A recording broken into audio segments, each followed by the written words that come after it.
7ஆம் வீட்ல செவ்வாய் இருக்கும்போது எப்படின்னா, அது ஒரு வகையான களத்திர தோஷம்னு சொல்லுவாங்க. திருமண தடை. அதே மாரி வயித்துல நீர்க்கோர்வு. வயித்துல அடிக்கடி தண்ணி ஜாஸ்தி சேர்ற மாரி, வயிறு வீங்கிட்டு போறது மாரி பிரச்சனைகள் உருவாகும்.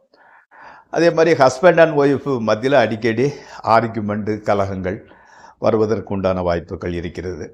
வாழ்க்கையில அடிக்கடி தோல்வி அடைகிறத சந்திக்கணும். பழையடி விழுவாங்க, பழையடி எந்திரிச்சிரும், பழையடி தோல்வி வருது, அந்த மாரி இருக்கும். கண்மூடித்தனமான செய்கைகள், முரட்டு பிடிவாதம் அதுதான் உங்களோட தோல்விக்கு காரணம்.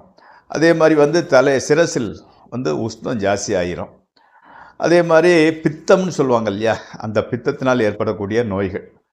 வேலை பார்க்கும் இடத்துல அதிகாரிகளோட கூட சண்டை போட்டுக்கிட்டு இருப்பீங்க. ஸோ, இந்த 7ல செவ்வாய் இருக்கிறவங்க கொஞ்சம் நிதானமாக நடந்தால், கடவுளை நம்பி பர்ட்டிகுலரா முருகப்பெருமானை வழிபட்டு வந்தால் செவ்வாய்க்கிழமை நெகட்டிவ் பவர்லேருந்து தப்பிச்சுக்கலாம். இது தியரி.